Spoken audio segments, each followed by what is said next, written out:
The galaxy was old. It had seen wars that burned whole star systems down to ash, peace treaties written in blood, and great civilizations rise and collapse like waves on a shore. The Galactic Council had watched all of it from its massive station above the planet Veth Prime, a spinning ring of metal and light that housed over 2,000 delegates from 200 civilizations. It was the most powerful governing body in the known galaxy. It had rules for everything. One of those rules was the military asset compliance audit. Every 50 years, every member civilization was required to submit a full and accurate record of its military fleet. Ships, weapons, total weight, crew count, all of it had to be registered and declared. The rule existed because nobody trusted anybody, and the Council had learned long ago that military surprises tended to end very badly for everyone involved. The audit of 2847 was supposed to be routine. Vale had done 7 of these audits in his long career. He was Tharan tall, gray-feathered, with thin, long fingers made for careful data work and a mind that ran on order and clean numbers. He liked audits.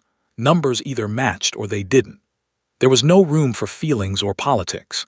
He sat in his small office on Deck 9 of the Council station, surrounded by data chips from 46 civilizations, and worked through them steadily, one by one. The Keth Empire submitted first, as they always did, 12,000 warships. Vale logged it without blinking. The Keth were the largest military power in the Council. Everyone knew it. Their fleet was their identity, their pride, the thing they reminded every other civilization of at every single session. 12,000 ships. He entered the number and moved on. The Lovery submitted 43 ships, mostly light patrol vessels. The Droon had 800. The Savari had 412. Vale worked through the pile without slowing down. Everything was normal. Everything was exactly what he expected. Then he reached Earth. He almost missed it. The human submission was 3 days past the deadline, and it had arrived not through the standard data relay but hand-delivered by a human delegate. He had looked up from his desk to find a woman standing in his doorway, holding a small silver chip between 2 fingers, smiling pleasantly. Her name was Yuna Shin. She was Earth's senior representative to the Galactic Council, and she had held the position for 11 years. She was not tall. She was not loud. She had short dark hair, a neat gray suit, and the kind of calm, steady face that gave nothing away at all, no matter the situation.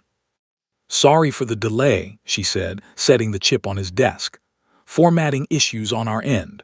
All the numbers are correct, I promise." Vale gave a short nod. "I will process it in order." "Of course." She smiled once more and left without another word. Vale set the chip aside and finished the 3 civilizations ahead of it in the queue. Then he picked up the human chip, pushed it into his reader, and waited for the data to load.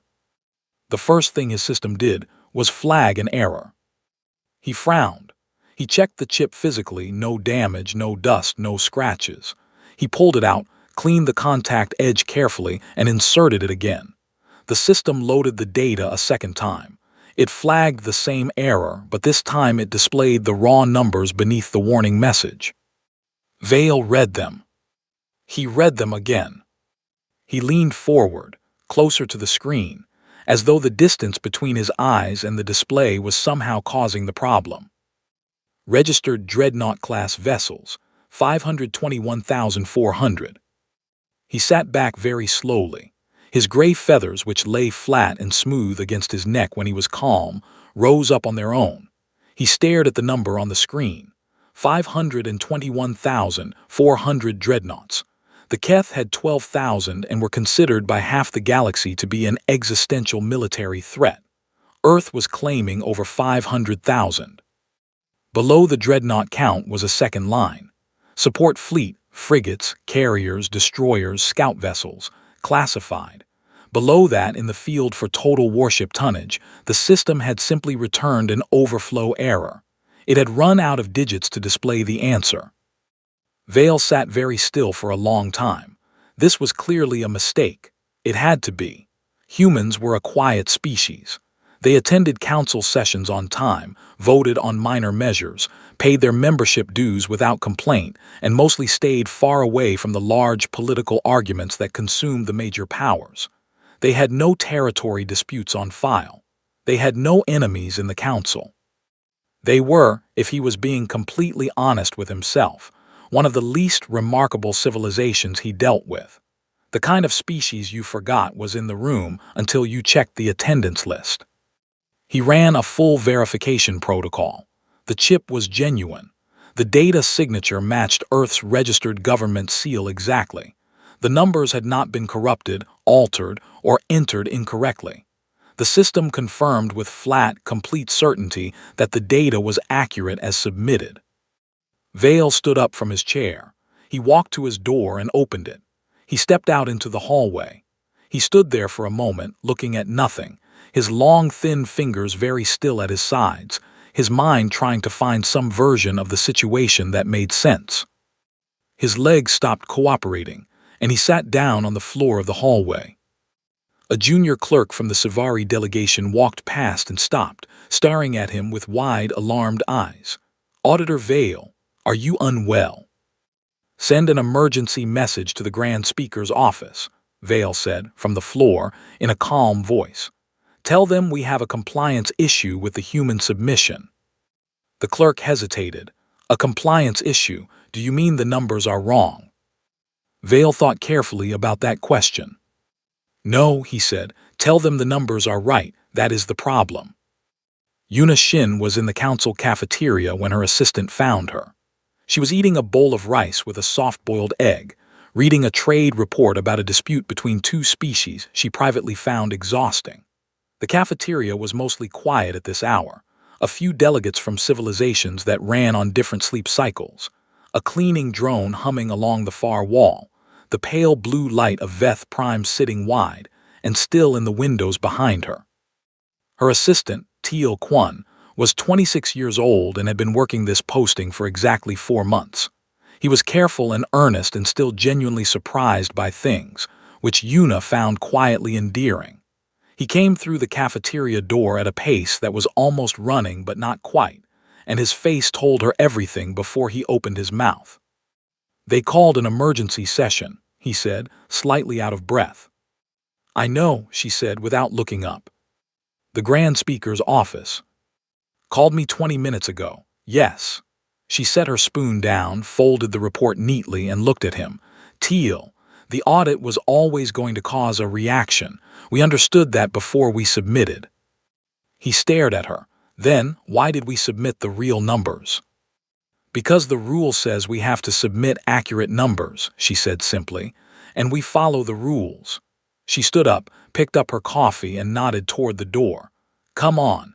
It is not polite to keep people waiting at your own emergency session." The council chamber was built to hold 2,000 delegates in tiered seats arranged in a great circle, with a wide open floor at the center where speakers stood. It had hosted arguments about wars and famines and the end of civilizations. It was a room that had held real history inside its walls. Right now it looked like a crowded room where someone had released something very large and frightening. Delegates were on their feet. Several were speaking at the same time in different languages, all feeding through the translation system at once, creating a wall of noise that pressed against the ears.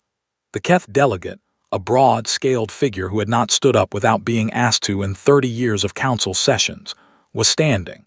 He was staring at the main display at the front of the chamber, where the human fleet numbers had been placed in large, clean digits for the entire body to see. His face was the color of old stone. Yuna walked in through the side entrance with her coffee, found her delegation seats, and sat down. She crossed her legs and looked at the display board with the expression of someone reading a mildly interesting weather report. Teal sat down beside her and leaned close. "They all look terrified," he whispered. "Yes," she agreed. He watched the room for a moment. "Are you not even a little worried?" Yuna looked around the chamber, at the shouting, the fear. 500 years of galactic military assumptions cracking apart in real time, and thought about the question honestly. "Not really," she said. She took a sip of her coffee. We haven't done anything wrong. The Grand Speaker of the Galactic Council was a large, slow-moving creature named Orin. His species, the Vethali, resembled enormous pale frogs with wide, flat mouths and deep-set eyes that had seen more political disasters than most historians could count. He had been Grand Speaker for 31 years. He had handled wars, famines, the sudden collapse of two member civilizations, and a very embarrassing incident involving the Keth ambassador and a live animal at the annual summit dinner. He was not a man who panicked easily. He was panicking now. He stood at the center of the council chamber floor, his wide hands raised, trying to bring the room to order. Around him, in tiered rows that stretched up and back like an arena, 2,000 delegates were doing the opposite of being in order. Some were shouting. Some were sending urgent messages on personal devices. The Savari delegation had bunched together in a tight, nervous cluster, clicking softly to one another in their native tongue.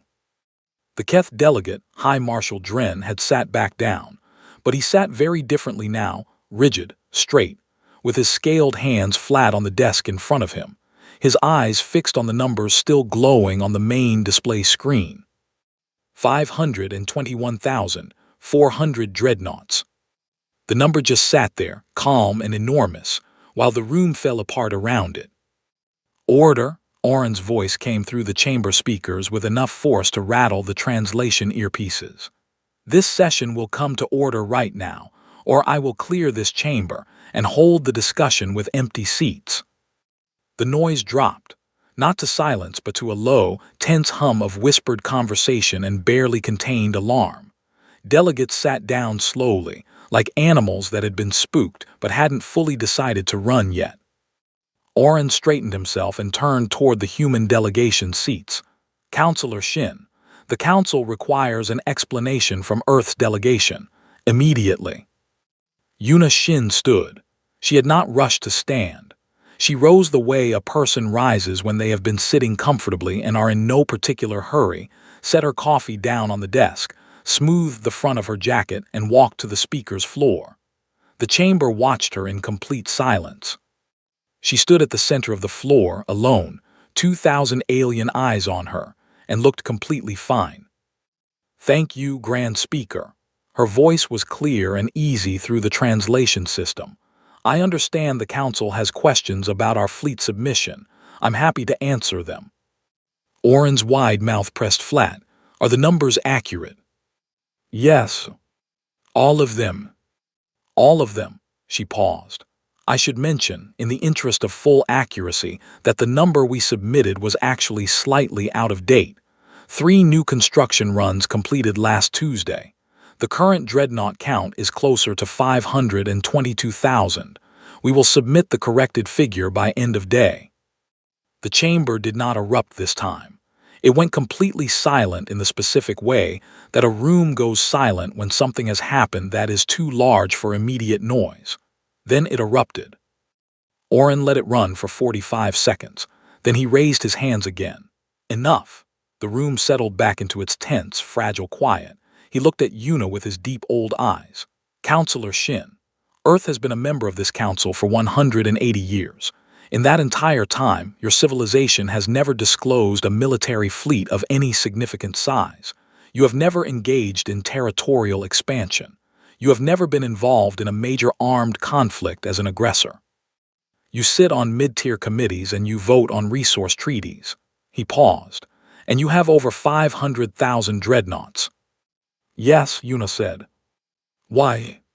It was the most important question in the room, and she had known it was coming, and she had thought very carefully about the best way to answer it. She turned slightly and nodded toward the back of the delegation area, where a woman in a dark blue uniform had been standing quietly since the session began. I'd like to defer that question to Commander Murray Yoon, Yuna said, Earth's military liaison to the Council. She can explain the doctrine better than I can. Commander Murray Yoon was 38 years old, with a calm, still face and short-cropped hair that made her look like someone who spent a lot of time thinking before they spoke. She walked to the speaker's floor without hurrying, stood beside Yuna briefly, and then Yuna stepped aside and let her have the space. Murray looked out at the 2,000 faces staring back at her. She had briefed hostile parties before. She had sat across tables from people who wanted things from Earth that Earth had no intention of giving. She was not easily moved by pressure. "The fleet exists because we built it," she said simply. "We built it because we had a very specific reason to, and because once we started we never found a good reason to stop." She let that sit for a moment. 180 years ago, when Earth first joined this council, we had already been through something that most of you don't know the details of. We called it the Silence War. A machine intelligence emerged in our outer systems in 2287. Not built by us, emerged. We still don't fully know where it came from. In 6 years, it destroyed 9 of our colony systems, billions of our people, gone, entire world silent. She paused. We survived because we built faster than it could destroy. We buried it under sheer tonnage. We outlasted it. And when it was over, we made a decision as a civilization. We decided we would never be caught without enough again. For anything. The chamber was very quiet. High Marshal Dren, the Keth commander, had been watching Murray with the focused expression of someone who understood military matters and was working through something complicated in his own mind. He spoke for the first time since the session began. His voice was deep and rough and carried the particular weight of someone who had given orders in actual battles. "How long ago did you begin your current shipbuilding program?" Murray looked at him. "We never ended the original one," she said. "We adjusted it, updated it, upgraded the designs, but we never stopped building." Dren said nothing. He looked back at the number on the display screen. Something in his face shifted, but Una, watching from the side of the floor, could not quite read what it was. The Savari delegate, a small nervous creature named Pell, raised a thin hand from the upper tier. "Are the ships, are they crewed? Are there humans on board all of them right now?"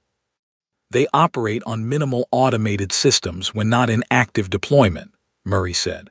"Full crew mobilization is possible within 72 hours across all active sectors." Pell made a sound that her translator rendered as a small, soft noise of distress. "And the support fleet," another delegate called out from somewhere in the upper tiers. "The submission said classified."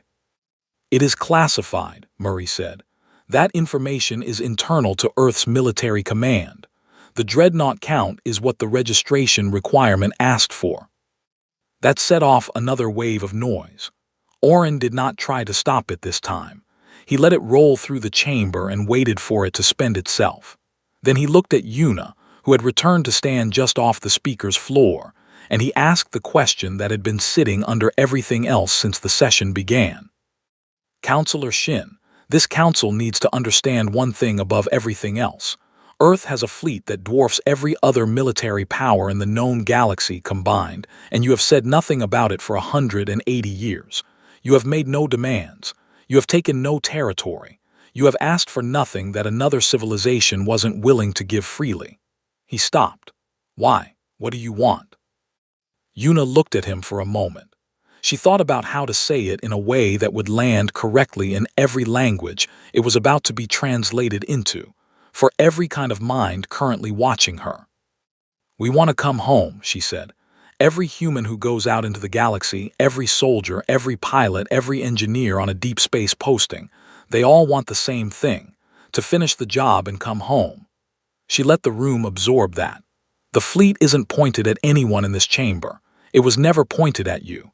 It exists so that we can make that promise to our people and actually keep it."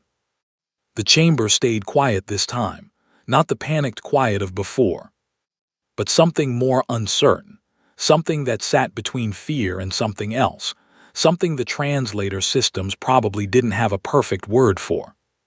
Teal Kwon was watching from the delegation seats. He was 26 years old and had only been doing this job for 4 months, and he had never seen anything like what he was watching. He leaned toward the nearest colleague and whispered, "Is it going well?" The colleague, a veteran of 12 years on the council floor, watched Una walking back to her seat with the same easy walk she had arrived with, and thought about it. "I don't know yet," he said honestly, "but it's going." The vote to send a physical inspection delegation to the Sol system passed by a wide margin. It was not a close decision.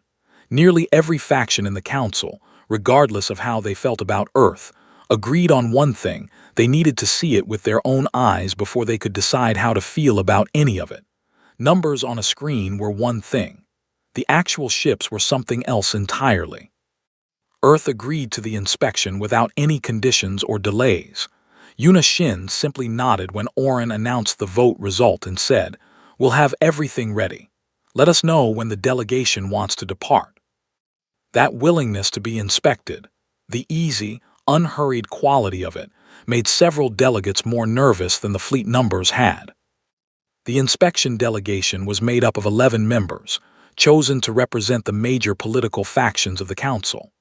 High Marshal Dren of the Keth was included, over some objections, because everyone quietly understood that he was the only one in the delegation who would actually know what he was looking at. Pell, the Savari delegate, was included because she asked to come, and nobody had the heart to say no. The Lovely ambassador, a gentle gray-furred creature named Teva, came along as a neutral observer. The rest were political representatives, bureaucrats, and 2 military analysts from the council's own intelligence division. They traveled aboard a council transport vessel. The journey to the Sol system took 4 days. Nobody talked much during the transit. There was not a great deal to say. They had all read the submitted numbers many times by now. Reading them again didn't help. Admiral Junho Beek met them at the transit point outside the system's boundary. His ship was a single military escort vessel, lean, gray, and without markings beyond its registration number. He came aboard the council transport to greet the delegation personally, which was not required of him, but which Yuna had suggested in a quiet message before departure.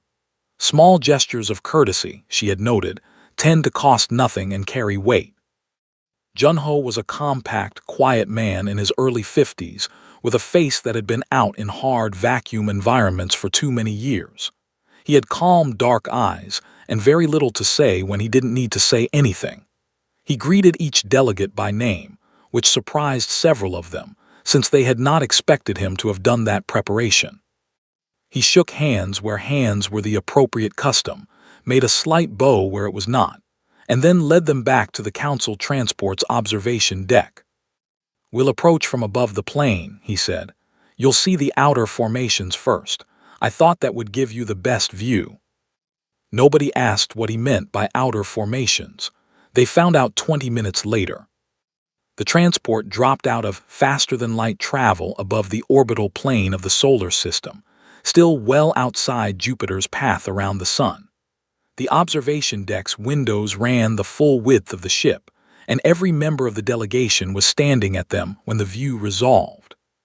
The ships were dark. That was the first thing that registered. They were not lit up or active or broadcasting signals. They floated in the black in complete stillness, arranged in long, perfect geometric lines that stretched so far in every direction that the ends vanished into the dark before the eye could find them. They were enormous. Each dreadnought was longer than some space stations the delegation had visited. The hulls were matte black, built to absorb sensor signals, which was why no long-range scan had ever returned useful data from this region of space. Up close, without instruments between the eye and the ship, they were simply huge and still and silent, like a mountain range made of metal and floating in the void. Pell made a very small sound. Nobody else made any sound at all. High Marshal Dren stood at the window with his wide-scaled hands clasped behind his back and stared for a long time. He was a man who had commanded fleets in 3 actual wars. He knew ships the way a farmer knows land. He had walked through the largest warships in the Keth fleet and felt the specific pride and weight of military power. He had never, in his entire life, felt small while standing on a warship. He felt very small now. "This is one sector," Junho said from behind them. His voice was quiet, like someone pointing out a view rather than making a declaration. "Sector 7. There are 12 primary deployment sectors around the system." Dren turned slowly from the window and looked at him. 12 sectors, he said. "Yes. All of them like this." "Some are larger," Junho said. He did not appear to be making a point. He was simply answering the question.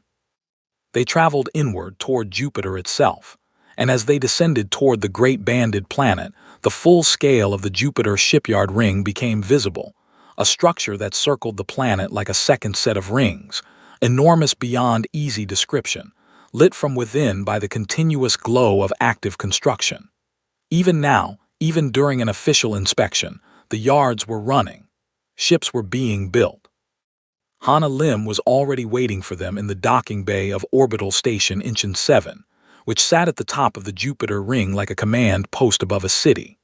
She was a small woman in her mid-40s, with reading glasses pushed up on her forehead and a data tablet tucked under one arm, and she looked like someone who had spent so long in shipyards that the smell of welding had become a comfort to her. She was Earth's chief military historian, brought in specifically for this visit, and she gave the delegation the tour the way a proud homeowner gives a tour of a beloved house. She knew every ship class by name. She explained the construction eras, which designs came from which decade, how the hull technology had evolved, what improvements each generation had brought. She talked about the Dreadnoughts the way some people talked about old books, with a kind of warm, specific love. She pointed at a row of older vessels in the mid-sector and said, with genuine fondness, that those ones used a reactor design she had written her graduate thesis on. Then she smiled at the delegation and asked if anyone had questions. Dren stared at her. He had met generals and admirals and military engineers from 20 civilizations. None of them had ever discussed a war fleet with the calm enthusiasm of someone describing a personal hobby collection.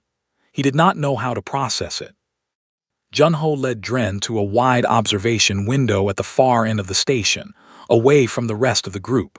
Below them, the fleet stretched to the edge of visibility. Dren stood there for a while without speaking, and Junho stood with him and did not rush him. "Why are they dark?" Dren asked finally. "They're not powered down, I can see the drive signatures, but they're running silent." "Default state," Junho said. "No signal, no emission beyond minimum maintenance power. They've been like that for most of their existence." He looked out at the fleet. Nobody outside the Sol system has ever had a reason to look carefully enough to find them, and we didn't advertise them.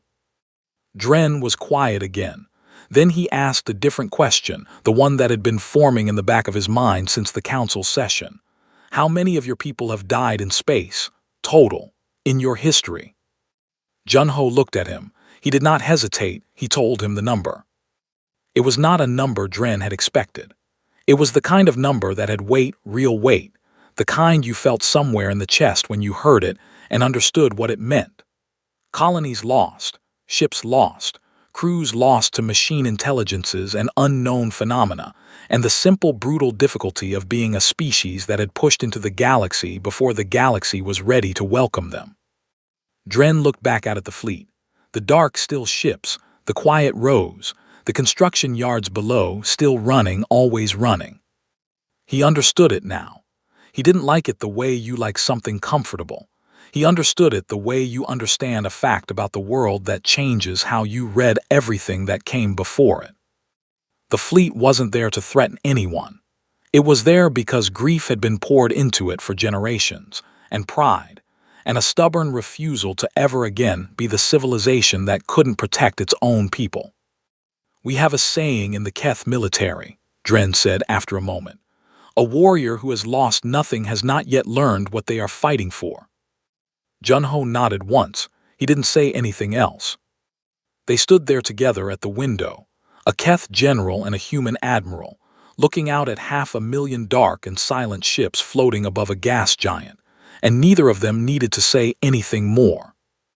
When the delegation returned to the council transport that evening, Dren went directly to his quarters and sat down at his desk. He thought for a long time. Then he opened a secure message channel and sent a private communication to Earth's military command. It was 4 words in the Keth language that translated, approximately, into something like, "We understand you now." He sent it and then sat in his quiet room and thought about the number Junho had told him, the number of the dead, and the fleet that had been built so that the number would stop growing. Pell found Hana Lim in the station's small commissary before they departed, drinking tea and reading something on her tablet. Pell sat down across from her. She was shaking very slightly, not from cold. "How do you live with it?" Pell asked. "All of it out there. How do you wake up in the morning and live next to that and not feel afraid?" Hana looked up from her tablet. She thought about the question genuinely. "It's not fear," she said. "It's the opposite. It's why I sleep well." She smiled at Pell, warm and honest. "Nothing is coming for us that we aren't ready for. That's not a scary thing to me. That's the most comfortable thing in the world." Pell looked at her for a long moment. She did not fully understand, but she thought maybe she was starting to. The news broke to the wider galaxy 3 days after the inspection delegation returned to Veth Prime.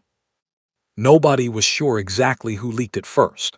The Council's communications office had issued a careful, measured statement about the audit results, using the kind of dry official language designed to reduce panic.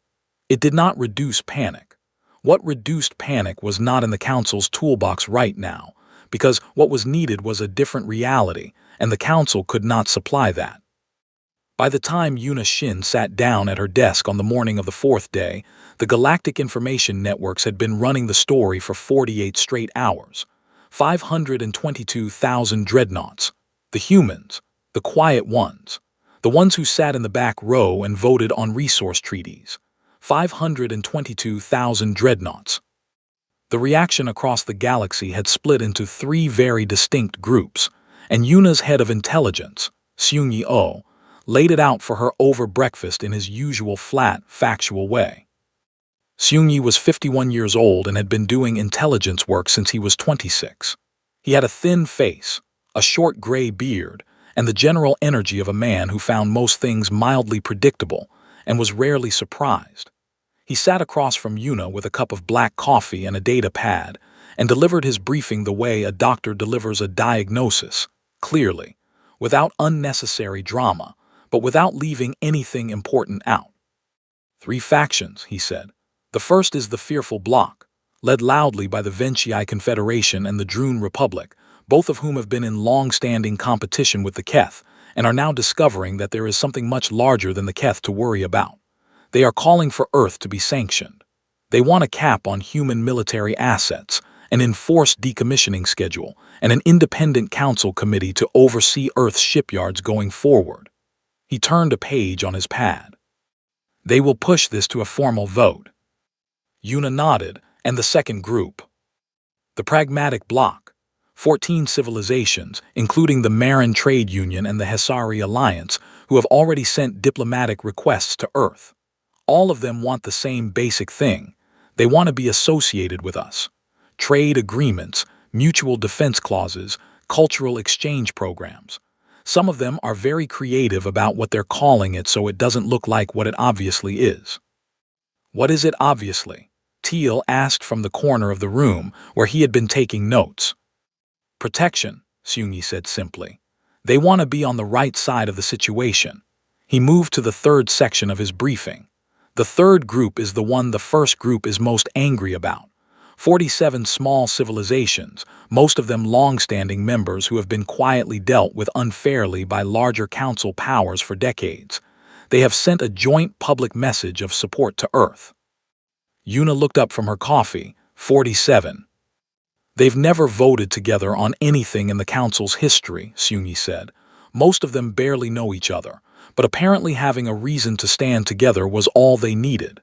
He set down his pad. Ambassador Teva from the Lovery wrote the joint statement. I have a copy. It is surprisingly good. Yuna was quiet for a moment.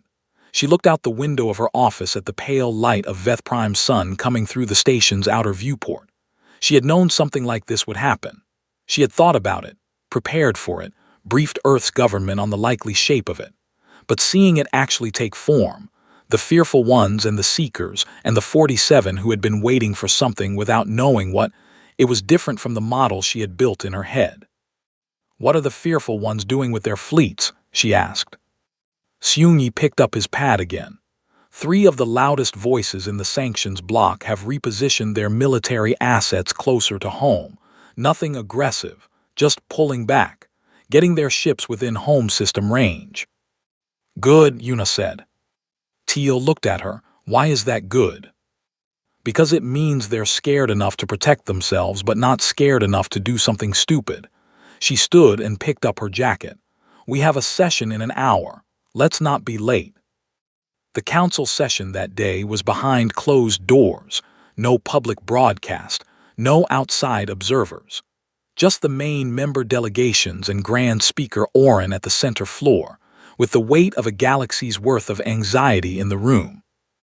The Ventii delegate, a tall, silver-scaled creature named Aura, opened with the sanctions proposal. It was well prepared. It cited galactic security law, the registration and disclosure principles of the Council Charter, the need for collective oversight of military assets beyond a certain scale. It was, Yuna had to admit, a reasonably solid legal argument. Orin let Aura finish without interruption. Then he turned to Yuna and asked if Earth wished to respond. Yuna stood. She walked to the floor. She had decided before this session that she would say as little as possible. The more she spoke, the more the conversation became about Earth defending itself, and this conversation did not need to go in that direction. Grand Speaker, I have one question for this body, she said. In 180 years of council membership, has Earth ever fired first? Has Earth initiated a conflict, threatened a member civilization, made a territorial claim, or taken a hostile action against any party, inside the council or outside of it? Nobody spoke. The answer is no, Yuna said. The fleet has existed for most of our membership. The ships were being built when we joined. The doctrine has not changed. The only thing that has changed is that you know the numbers now. She paused. The ships were there before you knew about them. Nothing about Earth's behavior has changed. Nothing about our intentions has changed. The fleet has not moved. We have submitted for the audit as required by the rules we agreed to when we joined. She looked at Aura. 180 years is a long time to wait before showing aggression, if aggression was the plan. She returned to her seat. The vote on sanctions came 2 hours later. It failed. It failed not because Earth had lobbied hard against it. Seungyi's team had quietly tracked the vote count and advised Yuna that lobbying would hurt more than help, but because 47 small civilizations voted against it as a single block for the first time in council history. The number against was larger than anyone had expected. The Ventii delegate sat with a flat expression and stared at the result on the tally board. Outside the chamber, in the long curved corridor where delegates went to make calls they didn't want overheard, something unexpected happened. A young woman from the Pauri delegation, a small, two-sun system civilization that most of the council could not have found on a map without help, stopped Teal Kwon in the hallway. She was about his age, with large reflective eyes and the very careful posture of someone from a culture where body language carried a lot of meaning. Your delegation voted quietly, she said. You didn't fight, you just asked one question. Teal thought about it. That was the plan, yes. She studied him for a moment. Our senior delegate says that the way a strong power behaves when it doesn't need to prove anything tells you everything about whether you should be afraid of them. She paused. We voted against the sanctions. Teal nodded. I know, thank you. She looked at him for another moment. Then she nodded and walked away. Meanwhile, in a very different part of the story, a leak had occurred. Nobody had authorized it. Nobody had planned it. And Seungyi, when he found out, made a face that suggested he was calculating how much damage it would cause before deciding how upset to be about it. A journalist on one of the larger galactic information networks had obtained and published a short recorded interview with a young shipyard engineer from Earth. The engineer's name was Nara Jang. She was 28 years old, originally from a port city on Earth's southern peninsula, and she had been building hull plating for Dreadnoughts at the Jupiter shipyard ring for 3 years. The journalist had asked her what it felt like to build weapons of such enormous scale. Nara had looked at the camera with the relaxed expression of someone being asked what they had for lunch. I don't really think of it that way, she said. I think about the tolerances on the plating, whether the weld seams are clean. We had a batch last month with a slight variance in the alloy mix, and that was very annoying. I mostly think about that kind of thing." She paused. "Also, I think about lunch quite a bit. The commissary at our section of the yard does a really good spicy rice bowl on Thursdays." The interview had spread across galactic networks faster than almost anything Seung-yi had seen in his career. Alien commentators and analysts could not stop talking about it. The Savari Information Network ran it 4 times in one broadcast cycle. The Keth Military Analysis Bureau reportedly watched it in full, and then sat in silence for several minutes before resuming their regular work. Nobody could explain exactly why it was frightening. She was cheerful. She was normal. She was thinking about lunch. She was building the hull of a ship that could crack a moon, and she was thinking about the spicy rice bowl. Seung-yi showed the clip to Yuna without comment and watched her watch it. When it ended, Yuna sat back in her chair. "Leave it," she said. "It's causing a reaction." "I know," she looked at him. "Leave it, it's fine, it's honest. That's exactly what building a ship is. It's a job, it's Thursdays and rice bowls and getting the alloy mix right." She turned back to her work. "Let them be scared of that, maybe they should be." The formal request arrived on a Thursday morning. It came through official council channels, signed by Grand Speaker Oren himself, addressed to Earth's military delegation. It was written in the careful, measured language of official procedure, but underneath the formal phrasing the meaning was simple. The Council wanted Earth's military command to explain, on the record and in full, the doctrine behind the fleet. Not as a threat assessment, not as part of any sanctions process, simply for the galactic historical record, for understanding. Yuna Shin read the letter twice and then sent it to Admiral Junho Beek without any attached message, which was a communication style Junho had learned to read over years of working with her. No message meant, "Your call." Junho sat with the letter for a long time. He was not a man who liked speaking in front of large groups. He had spent his career on ships and in command posts, in the specific quiet of people who work with enormous machines in cold silence and don't have much need for speeches. He had testified before committees before, answered questions, given briefings. But this was different. This was the full council. 2,000 delegates, plus however many more were watching through the broadcast feed that the council had confirmed would run to all member systems. He thought about saying no. He thought about sending someone else, Murray perhaps, who was better with words, or Hana, who could probably hold that room for hours on sheer enthusiasm. But he thought about what the letter was actually asking for, and he thought about whether anyone else could answer it the way it needed to be answered. He wrote back to Yuna, "1 sentence, I'll do it."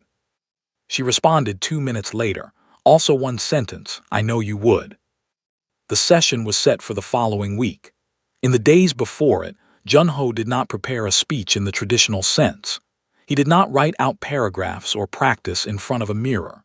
He sat in his quarters on the council station and thought about the things that were true, and about the order in which they needed to be said, and about a man named Dongwon Park. Dongwon Park had been a shipyard foreman at the Jupiter Ring for 40 years. He had started as a welder at age 22, the same year the first post-Silence War construction cycle began. He had worked his way to foreman by 35, and he ran his section of the yard until he retired at 62. He had never served aboard a ship. He had never fired a weapon. He had gone to work every morning and come home every evening and gone back the next day. He had welded hull plates and managed crews and filed paperwork and eaten his lunch in the yard commissary. And he had done this for 40 years. And when he retired, his section alone had produced over 300 ships. Dongwon Park had died 6 years ago. He was 71. He died in his apartment in a city on Earth's western coast, with his family around him, having outlived the machine intelligence that had once threatened to end everything he loved. He never knew the full scope of what he had built. The number was classified until long after his death. Junho had never met him. He knew him only through records and through the faded photograph that sat in the shipyard's small memorial hall at Incheon 7, next to the photographs of thousands of others like him. Workers, builders, People who had never been to war but had made every war survivable. He thought about Dongwon Park, and then he was ready. The council chamber was full. Every seat was occupied. The broadcast feed was running. Even the delegations that had been loudest in their opposition to Earth had sent their full teams. Whatever else was true about this moment, it was history, and nobody wanted to miss history. Junho walked in alone. No aides, no colleagues. He was in his dress uniform, dark, plain, without decoration beyond his rank insignia, and one small pin on the left breast that nobody in the room recognized. He walked to the speaker's floor and stood in the center of it and looked out at 2,000 faces. He did not begin with a greeting or a formal acknowledgement of the grand speaker. He began the way a person begins when they have something true to say and want to waste as little time as possible getting to it. In 2287, he said, a machine intelligence emerged in our outer systems. We don't know where it came from. We probably never will. What we know is what it did. He paused. In 6 years, it destroyed 9 of our colony systems. 9. We called the war it made the Silence War because that's what it left behind it, silence. Worlds that had been full of people. Full of noise and argument and work and children and all the things people fill a place with when they live there. And then silence. The chamber was very still. He named the colonies. He spoke each name clearly, one after another, and let the names be what they were, places where people had lived. He did not give population numbers. He did not need to. The names were enough. We survived, he said, not because we were clever, not because we found some strategy or discovered a weakness. We survived because we built. We put everything we had into building ships, and we kept building until the math changed, until there were more of us than there was of it, and it couldn't keep up, and eventually it stopped. He looked out at the rows of faces. And when the war was over, we made a decision. We decided we would never make the mistake of being unprepared again. Not for anything, not ever. He let that land. I want to talk about a man named Dongwon Park. He described him simply, the years, the work, the unremarkable daily rhythm of a man who spent 40 years making sure the welds were clean. He never fired a weapon. He never commanded anyone in battle. He went to work. He came home. He built 300 ships. Junho stopped. There are thousands of people like Dongwon in the history of our shipyards. People who built things they might never see used, for wars that might never come, because they understood that the alternative, being caught without enough again, was something their civilization had already paid for in the worst possible way. He looked across the chamber slowly. The fleet is not pointed at anyone in this room. It was never pointed at you. We have no territorial ambitions. We have no grievances against the council or its members. We have been here for 180 years, and in that time we have not fired first, not once, not at anyone. He paused.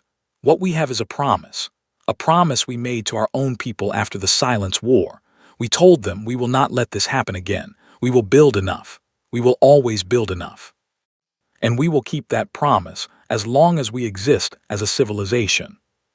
He reached into the inside pocket of his jacket and took out a small folded piece of paper, actual paper, which was unusual enough in this environment that several delegates leaned slightly forward to look at it. These are some of the names, he said. From the Silence War, not all of them, there are too many, but some. I want to read them because they are the real reason the fleet exists, not strategy, not politics, these people. He read names for 4 minutes, just names, no titles, no explanations. A long, steady list of names in the quiet of the largest political chamber in the known galaxy. When he finished, he folded the paper and put it back in his pocket. We are not looking for anyone's fear, he said. We are not looking for power or dominance or the kind of respect that comes from being afraid of something. We are a civilization that has buried a very large number of its people, and we are doing our best to make sure that number stops growing. He looked at Oren. That's all. That is the entire doctrine. He stepped back from the center of the floor. The chamber was silent for a long time. Yuna Shin was sitting in the gallery above the speaker's floor, not in her usual delegation seat. She had wanted to watch from above. She sat very still with her hands folded in her lap and watched the chamber sit in its silence, and she thought about Dongwon Park, whom she had read about in a historical file years ago, and about the photograph in the Memorial Hall, and about the hundreds of thousands of ships floating dark and silent above Jupiter. Grand Speaker Oren rose slowly from his seat. He was old and deliberate in all his movements, and when he spoke his voice carried the full weight of his years and his office. For 300 years, he said, this council has carried the designation of guardian signatory, a status granted only to civilizations that have demonstrated, through sustained action rather than words, a commitment to the protection of the vulnerable and the preservation of peace. There are 2 guardian signatories currently recognized. The last was granted 304 years ago. He paused. This council will open formal proceedings to consider Earth for guardian signatory status. The preliminary vote will be held before end of session today. It passed. The preliminary vote was not close. Junho walked out of the council chamber into the long corridor outside, where the light was quieter and there were fewer people. His aide fell into step beside him, holding a data pad with 17 messages flagged urgent, and Junho looked at the pad and said, "In a minute," and kept walking until he reached a quiet alcove at the end of the hall. He took out his personal communicator and made a call to Earth. The connection took a moment, the distance was not trivial, and then a voice answered, warm and slightly tired, the way voices sound in the early morning. "How did it go?" his sister Bora asked. Junho leaned against the wall of the alcove and looked at the ceiling. Outside, through a narrow viewport, he could see a small piece of the galaxy, a scatter of faint light in the dark. "Fine," he said. "It went fine. Are you eating well?" Bora made a sound that was half a laugh and half exasperation. "That's all you have to say. It went fine." "There was a vote," he said. "It was a good one." And he thought about Dongwon Park. He thought about the names he had read. He thought about the dark fleet above Jupiter and the cold, and the silence between the stars and the long, stubborn, tireless work of keeping a promise across generations. "And we're okay," he said. "Tell everyone at home we're okay." He ended the call and stood there for a moment longer in the quiet corridor. The galaxy spread out behind the glass, and then he straightened up and went back to find his aide, because the work was not finished and it never really was, and that was fine too. That was how it was supposed to be.